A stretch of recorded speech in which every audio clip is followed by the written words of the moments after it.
Shalom dan selamat pagi kepada kalian semua yang menonton saluran bangkit di atas talian pada pagi ini. Mari kita berdoa terlebih dahulu sebelum kita memuji Tuhan kita. Bapa di surga, terima kasih untuk hari ini telah Kau berikan bagi kami. Dalam saat hari ini kami dapat pakai kehidupan kami menjadi berkat bagi orang-orang di sekeliling kami. Berkati hari kami Tuhan, pimpin kami. Dalam nama Yesus kami berdoa dan mengucap syukur. Amin. Mari kita semua saat ini menyembah Tuhan kita melalui lagu Ku Hidup Bagimu.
Shalom dan selamat pagi kepada semua.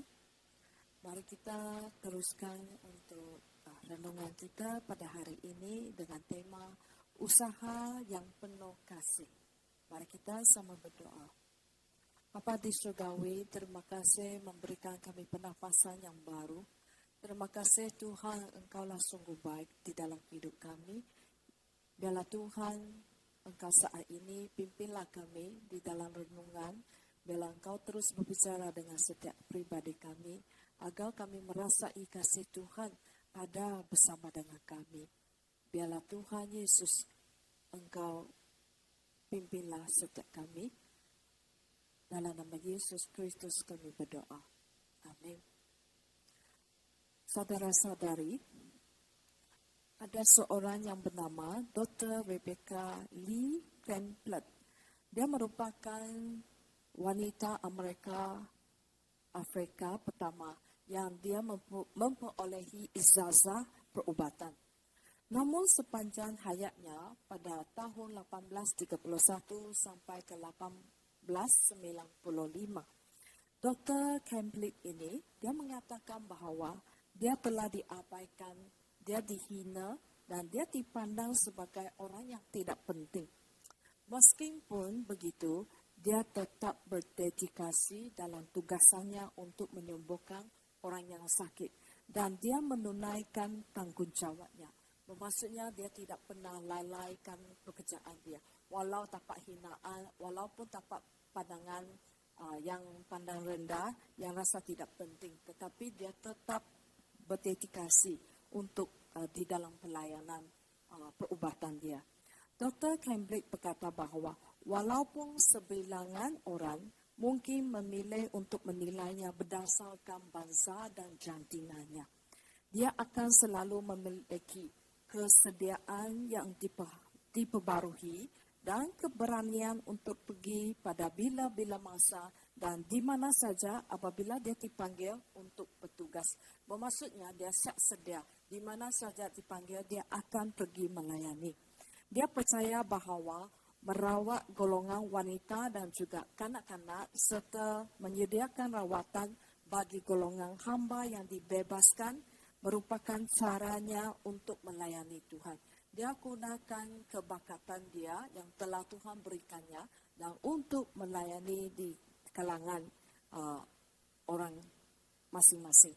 Dia tidak pernah mendapatkan pengiktiraf rasmi untuk pencapaiannya sehingganya hampir 1 abad kemudian. Jadi saudara-saudari, ada kalanya kita akan diabaikan. Kita akan dipandang rendah ataupun kita tidak dihargai oleh orang yang di sekeliling kita. Namun, Alkitab mengingatkan kita, apabila Tuhan memanggil kita melakukan sesuatu tugas, kita tidak sepatutnya berusaha semata-mata untuk memperolehi penerimaan atau pengiktirafan duniawi. Sebaliknya kita harus ada sikap yang seperti doktor ini. Seolah-olah kamu melakukan untuk Tuhan. Bukan orang memuji kita, kamu buat sangat bagus. Atau memberikan kita naik pangkat dan sebagainya. Baru kita melakukan. Itu bukan kerana Tuhan. Tetapi apabila kita memberikan tumpuan sepenuhnya untuk melayani Tuhan, kita mampu menyelesaikan tugas yang paling sukar dengan semangat serta sukacita dalam kuasa dan pimpinannya. Saudara-saudari, dengan demikian kita akan menjadi orang yang tidak menagih perhatian pada pengiktirafan duniawi. Sebaliknya, lebih lagi kita semangat untuk menerima pahala yang hanya dapat disediakan oleh Tuhan. Jadi saudara-saudari, biarlah hari ini mengingatkan kita bahawa apa yang kita lakukan sepanjang pekerjaan kita di dalam keluarga kita, biarlah kita melakukan dengan sepenuh hati. Lakukanlah semua tugas dengan sepenuh hati. Seolah-olah kamu lakukan untuk Tuhan. Hanya kita buat untuk Tuhan, bukan kita buat untuk orang. Kadang kita dikritik orang, kalau kadang kita tidak disukai orang, tidak apa. Di dalam mata Tuhan, Anda adalah unik. Di mata Tuhan yang kita lakukan, kita akan dapat pahala suatu hari nanti kita berdepan dengan Tuhan Yesus. Jadi saudara-saudari, ada 2 soalan, mari kita sama-sama renungkan. Pertama, pernahkah Anda merasakan bahwa Anda tidak menghargai usaha baik yang Anda lakukan? Bagaimana Anda dapat mempraktikkan sikap yang mengutamakan Tuhan dalam setiap aktiviti yang Anda lakukan? Biarlah kita renungkan 2 soalan ini. Di dalam hidup saya juga pernah merasakan apa yang saya lakukannya tidak dihargai. Sewaktu saya belum kenal Tuhan. Jadi saya rasa mau dapat pujian, mau dapat galakan, dorongan, macam kita dilihat sangat penting, okay, dihargai oleh orang lain. Tetapi sekitar bila kalau tidak ada orang yang memuji kita, tidak mendorong kita, maka kita macam terus sedih, kita terus putus asa. Tetapi setelah saya kenal Tuhan Yesus dan saya melihat Tuhan kata, apa yang kamu lakukannya semua dengan sepenuh hati. Tak perlulah kita mau dapat pujian atau apa-apa dari orang lain. Tetapi yang penting kita semangat. Kita melakukan, kita usahakan dengan sepenuh hati kerana Tuhan. Kita buat untuk Tuhan. Kita bukan buat untuk manusia. Kita bukan, bila kita pergi sekolah, kita bukan buat untuk ibu bapa kita. Kita pergi kerja, bukan kita buat untuk bos kita. Biarlah kita melakukan dengan sepenuh hati. Dan biarlah orang tertarik dengan sikap dan sifat kita yang baik ini. Dan mereka akan mahu mengenal siapa yang kamu percaya itu. Itulah peluang yang kita boleh berkongsi dengan mereka, yaitu memberitakan Yesus kepada mereka. Biarlah Tuhan Yesus menyertai bersama dengan kita hari ini. Tak kira kamu pergi ke mana saja, di tempat kerja, di dalam keluarga, di sekolah, biarlah kita usaha dengan penuh kasih. Amin.